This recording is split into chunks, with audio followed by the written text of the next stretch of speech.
This is the time entry supervisor training specifically for security officers.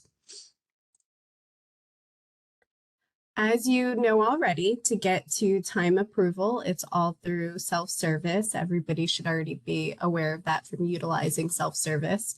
The time approval tab is where you'll go, and we'll go through how to access that too. The purpose of timesheets is through the Fair Labor Standards Act, or FLSA.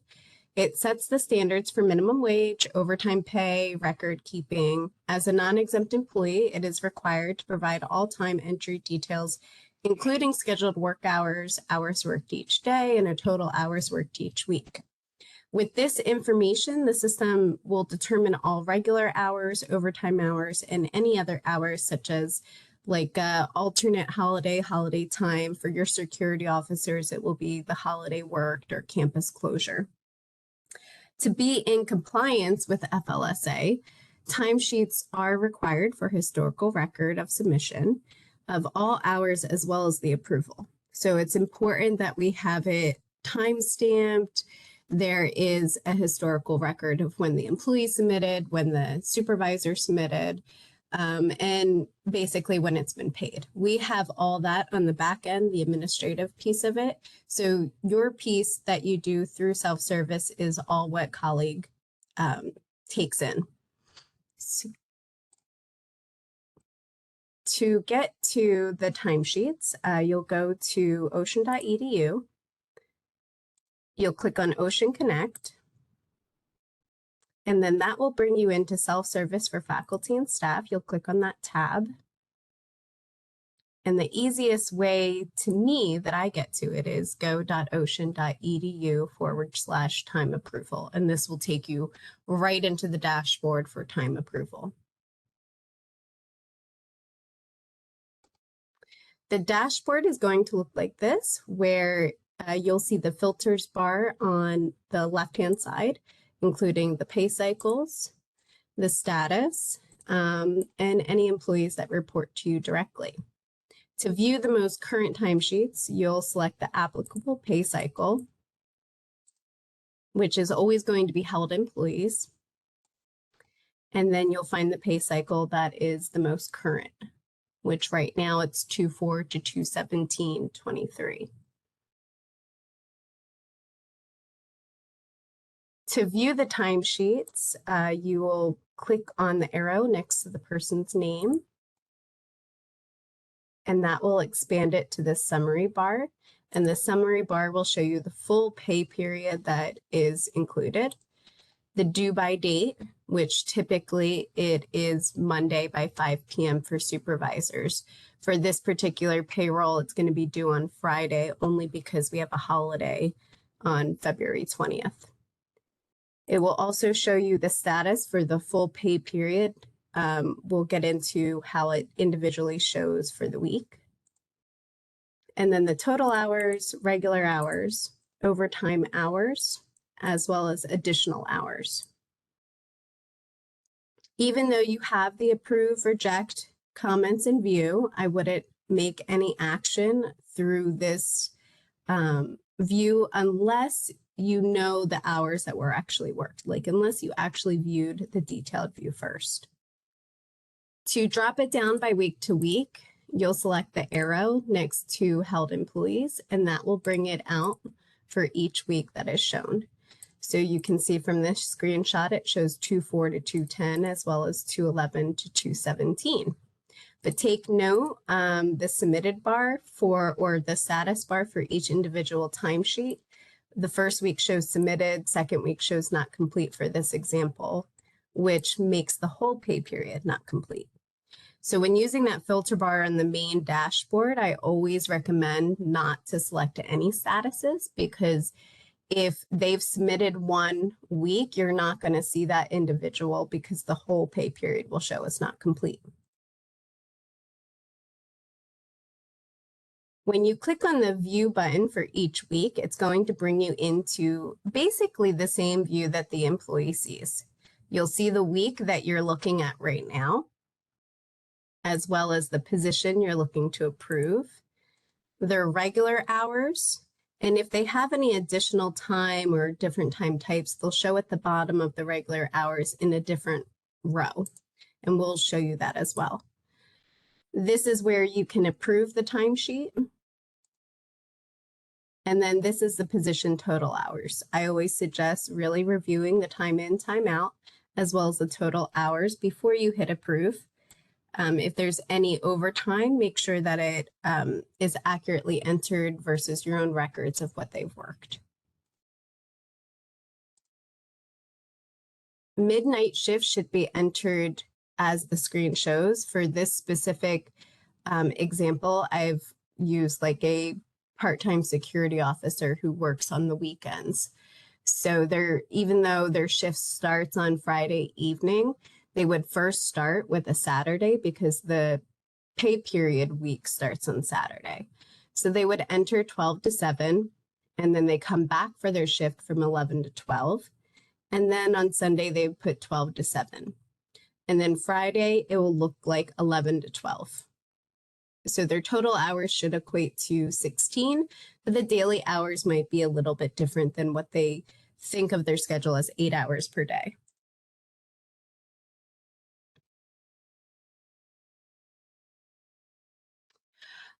Because I always tell our supervisors to approve time on Fridays, I've also told employees to enter their time on Fridays. My employees know to put their time in by 12 p.m. the latest on Friday, so I can approve it by 3. That way, that gives me enough wiggle room that if there has to be any adjustments, I can work with the employee to make those adjustments. Employees typically have from Monday until 10 a.m. to make any corrections. And when you are correcting a timesheet, I always suggest rejecting the time card first. But remember, you can only reject it as long as the employee has not surpassed the due date. So if it's past Monday at 10, you can't reject the timesheet because they won't be able to edit the timesheet. So if you can't edit or if you can't reject the timesheet, then you're going to go to editing it yourself, and you'll have the ability to do that right in the time detail. This is where you can enter, add time, remove time. If you are decreasing their hours, such as if they put overtime in, but you know they didn't work that overtime, then you want to make sure you have that discussion before entering it.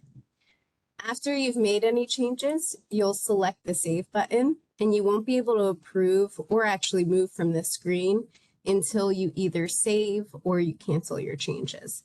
If you're going to cancel the changes, you'll select Other Actions, and that will allow you to cancel those changes that you made.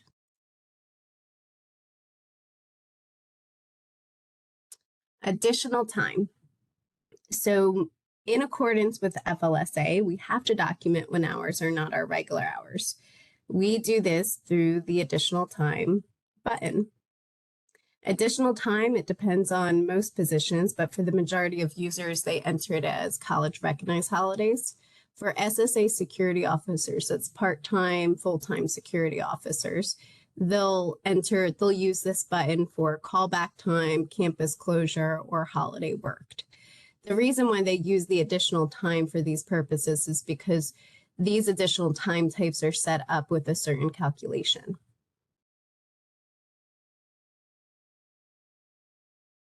To enter the additional time type for your employee, you're going to select that additional time button, then it will show up as choose earning type.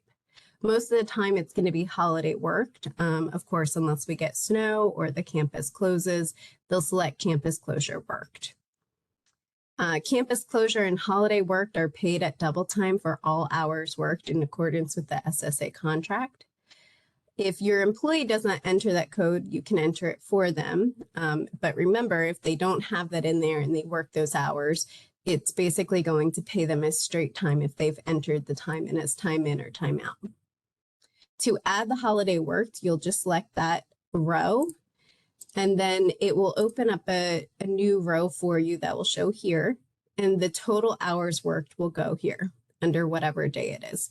So say if Monday 2/6 was a college recognized holiday, they would enter the hours here as the total hours worked, not just the regular shift. So if they've only worked 4 hours, they would put 4 hours there. Any hours entered here will automatically be paid at double time. And just as a reminder, the next college holiday is February 20th. So not this upcoming pay period, but the pay period after, they'll have to be sure to enter that in that way if they work on that day.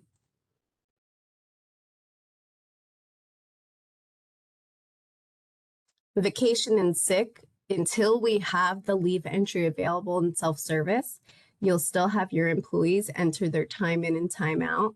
This is a full-time person schedule, regular staff, but your security officers will look like 7 to 3 p.m. with no break in between for the break. Once they enter the time in and time out, that will equate to whatever their total hours they should get paid for that day. And then they're going to enter in the comments section for documentation purposes only. So when they select the comments, it's going to open up another window where they'll put the full information in there for what they used. They still fill out an absence reporting form and they'll still send it to absences@ocean.edu. But this is only for documentation for you and the employee. It's not something that payroll is able to easily see unless they're going into that specific timesheet. So they don't have any report that pulls comments. So if there are any questions for payroll or even me, they should just come via email instead. I've had to reference this comment section before in the past to identify if pay was correctly processed. So for an example, if it was a holiday and an officer utilized vacation, then and didn't enter any comment but entered their time in and time out, my first question for lieutenants is typically if they took the day off or did not enter the holiday work time correctly. And this is just to be sure that they're not necessarily shorting themselves from the double time for the holiday worked. And you can also put comments in there as an approver as well. If all looks good, then you'll select the approve button within each timesheet. And remember, each detailed view only shows each week. So to toggle back and forth to the next timesheet, you'll select the arrow. This must be done by the due date that's established on that main screen. Don't wait for the email that your employee submitted time to go in there because sometimes employees forget to enter their time. And if they forgot, then we want to be sure that their hours are entered in either by you or by them. I always set a reminder for myself on my calendar to do it every Friday, and I suggest the same thing. Whatever works for each manager to approve time, that works for me, just as long as time is being approved by the due date. If you are on vacation, you can always email me to set up an alternate person. If I'm ever off just one day, I can always go in on my mobile phone and see the mobile version of the same view. You will go to the same link from your phone's browser, type it in the go.ocean.edu/time approval, and it will take you to the same exact screen to approve time.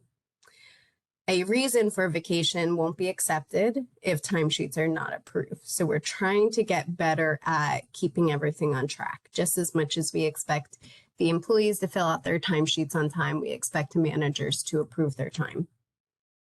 But if your employees are working well enough with you to do things that they're supposed to do, it will make your job so much easier as a supervisor. So just to recap, time is due every Friday. It's required by employees to submit it. Supervisors are required to approve by the approver deadline. There's no exceptions. And if on vacation or sick days, you can plan ahead, approve beforehand, arrange an alternate approver through me, and any kind of holiday work time must be entered correctly. So if they run into any technical issues, even your weekend officers, they can always reach out to me and we can fix it. I typically take a look at any kind of payroll emails as my most priority emails. So just know that we're here to support you if you need it.